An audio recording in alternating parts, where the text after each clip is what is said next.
ঘটনাস্থল দক্ষিণ কোরিয়ার প্রেসিডেন্টের সরকারি বাসভবন। গত শুক্রবার সকালে সেখানে 100 জনের বেশি পুলিশ ও তদন্তকারী কর্মকর্তা গিয়েছিলেন।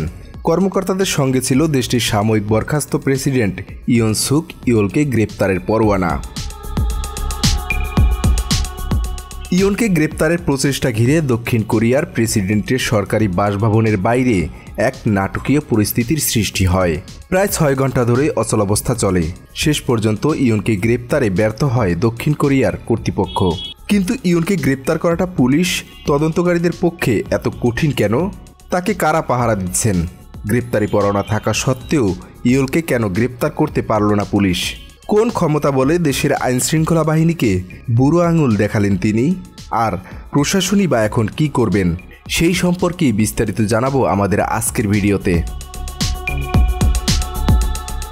স্থানীয় গণমাধ্যমের তথ্য অনুসারে গ্রেপ্তার চেষ্টা ঘিরে ইয়নের নিরাপত্তা দলের সদস্যদের সঙ্গে পুলিশ ও তদন্তকারীদের মুখোমুখি অবস্থান হয়। ইয়নের গ্রেপ্তার ঠেকাতে তার নিরাপত্তা দলের সদস্যরা মানব প্রাচীর তৈরি করেন।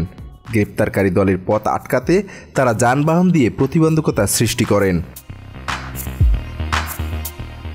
দক্ষিণ কোরিয়া একটি নজিরবিহীন রাজনৈতিক পরিস্থিতির মধ্য দিয়ে যাচ্ছে।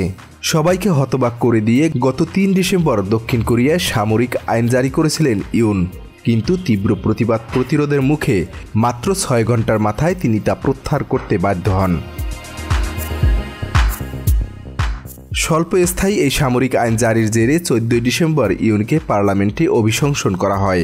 প্রেসিডেন্টের দায়িত্ব থেকে তাকে সাময়িক বরখাস্ত করা হয়। তারপর শুরু হয় ফৌজদারি তদন্ত। জিজ্ঞাসাবাদের জন্য তলবে হাজির হতে ইয়ন অস্বীকৃতি জানান।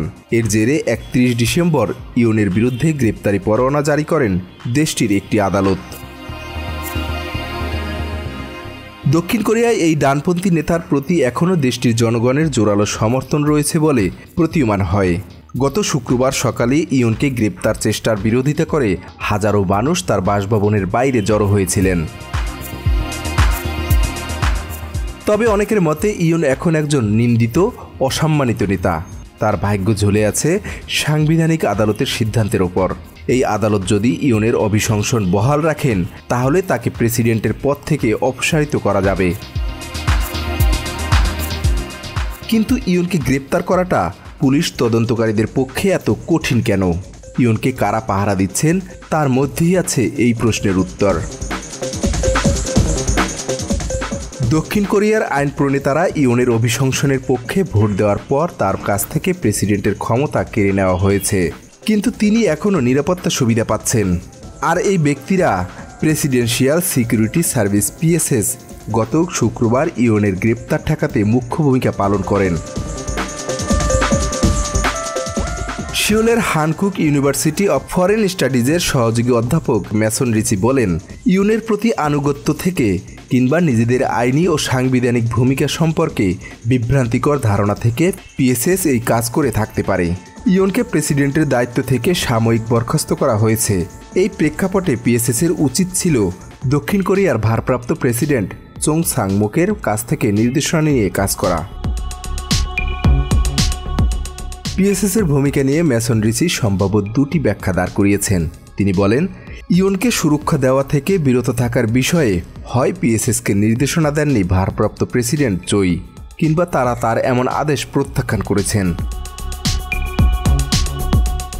কিছু বিশেষজ্ঞ মনে করেন, নিরাপত্তা কর্মকর্তারা নিজেদের বিধিবদ্ধ দায়িত্ব কর্তব্যের পরিবর্তে ইয়নের প্রতি নিঃশর্ত আনুগত্য দেখিয়েছেন।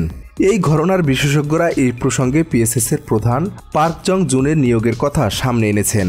পার্ক জং জুনকে গত সেপ্টেম্বরে ইয়ন নিয়োগ দিয়েছিলেন। পার্ক জং জুনের পূর্বসূরি ছিলেন দক্ষিণ কোরিয়ার সাবেক প্রতিরক্ষামন্ত্রী কিম ইয়ং হিউন। ইয়নকে সামরিক আইন জারি করার বিষয়ে পরামর্শ দেওয়ার অভিযোগ আছে তার বিরুদ্ধে। ইয়নের সামরিক আইন জারি সংক্রান্ত ফৌজদারি অপরাধ তদন্তের অংশ হিসেবে জিজ্ঞাসাবাদের জন্য কিম ইয়ন হিউনকে আগেই গ্রেপ্তার করা হয়েছে।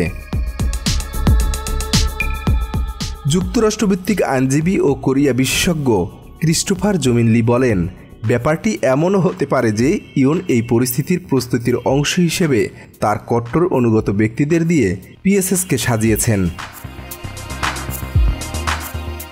ক্রিস্টোফার জুমিন লির মতে দক্ষিণ কোরিয়ার ভারপ্রাপ্ত প্রেসিডেন্টের জন্য সহজ সমাধান হল সাময়িক সময়ের জন্য ইউনের সুরক্ষার কাছ থেকে সরে দাঁড়ানোতে পিএসএসকে নির্দেশ দেওয়া। তিনি আরও বলেন, ভারপ্রাপ্ত প্রেসিডেন্ট চোই যদি তা করতে ইচ্ছুক না হন তাহলে বিষয়টি পার্লামেন্টে তার নিজের অভিশংসনের কারণ হয়ে দাঁড়াতে পারে। আশঙ্কাটি যে অমূলক নয় তার নজির আগে দেখা গেছে। ইউনের অভিশংসনের পর দক্ষিণ কোরিয়ার ভারপ্রাপ্ত প্রেসিডেন্টের দায়িত্ব নিয়েছিলেন দেশটির প্রধানমন্ত্রী হান ডাক-সু। তাকে অভিশংসন করেন দেশটির আইন প্রণেতারা। এরপর অর্থমন্ত্রী চোই ভারপ্রাপ্ত প্রেসিডেন্টের দায়িত্ব নেন। দক্ষিণ কোরিয়ায় বর্তমানে যে অচলাবস্থা চলছে তা দেশটির রাজনৈতিক মেরুকরণকেও প্রতিফলিত করে। এই মেরুকরণের একদিকে আছেন যেসব লোক যারা ইউনকে সমর্থন করেন, যারা তার সামরিক আইন জারির সিদ্ধান্তকে সমর্থন করেন, আর অন্যদিকে আছেন সেসব লোক যারা এর বিরোধিতা করেন। এর বাইরে অন্য বিষয়েও মতপার্থক্য লক্ষণীয়। Centre for a new American সিকিউরিটির জ্যেষ্ঠ ফেলো ডুইন কিম বলেন, দক্ষিণ কোরীয়দের অধিকাংশই এ বিষয়ে একমত যে ইউনের সামরিক আইন জারির ঘোষণার সিদ্ধান্তটি ভুল ছিল, আর এই সিদ্ধান্তের জন্য তাকে জবাবদিহি করা দরকার। কিন্তু সেই জবাবদিহির স্বরূপ কেমন তা নিয়ে দেশটির মানুষের মধ্যে ভিন্ন মত আছে। বিষয়টি ব্যাখ্যা করতে গিয়ে ডুইন কিম বলেন, প্রধান ভূমিকায় থাকা ব্যক্তিরা জবাবদিহির প্রক্রিয়া, পদ্ধতি ও তার আইনি ভিত্তি নিয়ে দ্বিমত পোষণ করেছেন। বিষয়টি দেশটির রাজনীতিতে আরও অনিশ্চয়তা যুক্ত করেছে। অনিশ্চয়তার পাশাপাশি দেশটিতে উত্তেজনাও বাড়ছে। গত শুক্রবার ইউনকে গ্রেপ্তার চেষ্টা ঘিরে প্রেসিডেন্টের বাসভবনের ভেতরে ও বাইরে ব্যাপক উত্তেজনা তৈরি হয়েছিল। প্রেসিডেন্টের বাসভবনের বাইরে কয়েকদিন ধরে অবস্থান নিয়ে ইউনের সমর্থকরা তার গ্রেপ্তার চেষ্টার তীব্র বিরোধিতা করে আসছিলেন। তারা উত্তপ্ত বক্তৃতা, বিবৃতি দিয়ে আসছিলেন, এমনকি তাদের সঙ্গে পুলিশের সংঘর্ষ পর্যন্ত হয়। সিওলের হানকুক ইউনিভার্সিটি অব ফরেন স্টাডিজের সহযোগী অধ্যাপক ম্যাসন রিচি আরও বলেন, ইউনকে গ্রেপ্তার করতে ভবিষ্যতে আইন প্রয়োগকারীরা আরও বেশি সংখ্যক জনবল সঙ্গে নিয়ে প্রেসিডেন্টের বাসভবনে আসতে পারেন। তারা শক্তি প্রয়োগ করতে পারে, তবে ব্যাপারটি অত্যন্ত বিপজ্জনক হবে। পিএসএস ভারী অস্ত্রশস্ত্রে সজ্জিত, তাই ইউনকে যারা গ্রেপ্তার করতে যাবেন তারা উত্তেজনা বৃদ্ধি এড়ানোর চেষ্টা করবেন। কোরিয়ান বিশেষজ্ঞ ক্রিস্টোফার জুমিন লি কিছু প্রশ্ন সামনে এনেছেন। তিনি বলেন, বাধা সৃষ্টিকারী পিএসএসের সদস্যদের গ্রেপ্তারের পরোয়ানা নিয়ে যদি পুলিশ হাজির হয় তখন কি হবে? আবার পিএসএস যদি এই পরোয়ানাকে উপেক্ষা করে পুলিশ ও তদন্তকারীদের দিকে তারা যদি অস্ত্র তাক করে তখন কি হবে?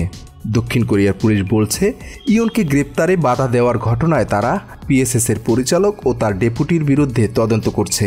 ফলে আরও অভিযোগ ও গ্রেপ্তারি পরোয়ানা ভবিষ্যতে আসতে পারে।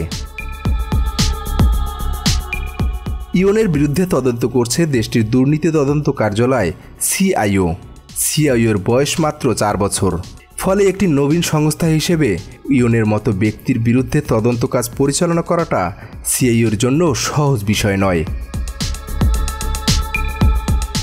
অতীতে দক্ষিণ কোরিয়ার একাধিক সাবেক প্রেসিডেন্ট জেল খেটেছেন, কিন্তু ইউন প্রথম ব্যক্তি যিনি প্রেসিডেন্টের পদ থেকে পদত্যাগ করার আগে, অর্থাৎ পদে বর্তমান থাকা অবস্থায় তার বিরুদ্ধে গ্রেপ্তারি পরোয়ানা জারি হয়েছে। আর এই পরোয়ানার ধারাবাহিকতায় তিনি এখন গ্রেপ্তার হওয়ার ঝুঁকিতে আছেন।